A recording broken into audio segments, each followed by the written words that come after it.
कोई बड़ा बन गया, कोई छोटा बन गया। समाज की एकता खंडित हो गई। विदेशियों ने उसका लाभ उठाया। हम कभी विदेशियों से नहीं हारे। हमने तो अपनी तलवार से अपने देश को जीतकर दूसरों के सुपुर्द कर दिया।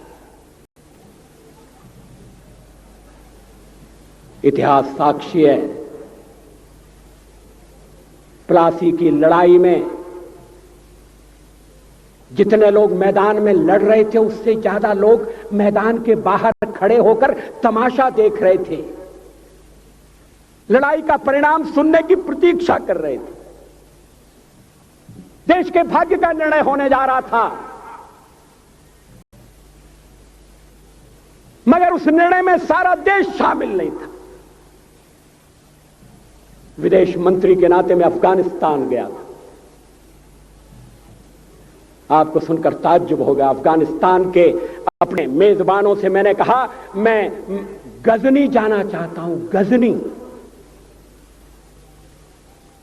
पहले वो मेरी बात उनकी समझ में नहीं आई। कहने लगे गजनी तो कोई टूरिस्ट स्पॉट नहीं है, गजनी में कोई 5 स्टार होटल नहीं है, गजनी में आप जाकर क्या करेंगे, गजनी में आप जाकर क्या देखेंगे। मैं उन्हें पूरी बात नहीं बता सकता। मेरे हृदय में कहीं गजनी कांटे की तरह से चुभ रहा है। जब से मैंने गजनी से आए एक लुटेरे की कथा पढ़ी है और किशोरावस्था में पढ़ी है, मैं देखना चाहता था वो गजनी कैसा है। आपको सुनकर ताज्जुब होगा, महमूद गजनी का अफगानिस्तान के इतिहास में कोई स्थान नहीं है।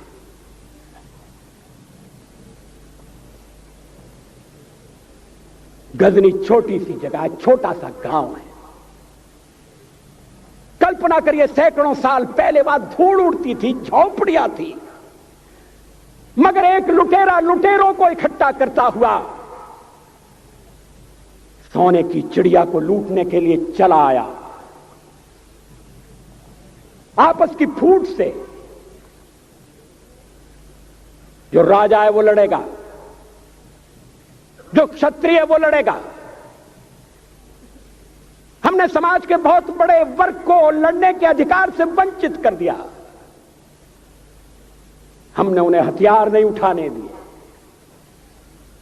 मार्शल नॉन मार्शल के आधार पर हमने समाज को बांट दिया। वो लुटेरा सोमनाथ के मंदिर तक चला गया, पुजारी देखते रहे। मंदिर की पूजा भक्तों को करना पड़ती है। मंदिर तो एक प्रेरणा का केंद्र है। मैं देशपांडे जी की तरह से नास्तिक नहीं हूं, मगर उनकी नास्तिकता में भी जो आस्तिकता है मैं उसका आदर करता हूं, उसका सम्मान करता हूं। वो जिस आत्मविश्वास से नास्तिक होने की बात कहते हैं, तो मैं उनसे कहना चाहता हूं वो सचमुच में नास्तिक नहीं है। जिसकी आस्तिकता है, जिसका विश्वास है, वो नास्तिक कैसे हो सकता है? विश्वास किस में है यह बड़ी बात नहीं है, विश्वास है या नहीं। हमने समाज के बहुत से बड़े वर्ग को विश्वासहीन बना दिया।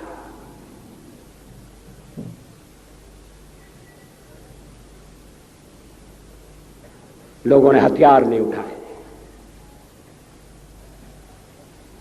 वेद पढ़ने के दरवाजे बंद कर दिए। इसलिए हम पादाक्रांत हुए। अफगानिस्तान में मैंने एक बात और देखी। मुझे जिस होटल में ठहराया गया उसका नाम था कनिष्क। अफगानिस्तान एक मुस्लिम देश है। मुझे बड़ा ताज्जुब हुआ, मैंने कहा कनिष्क यहां कहां से आया?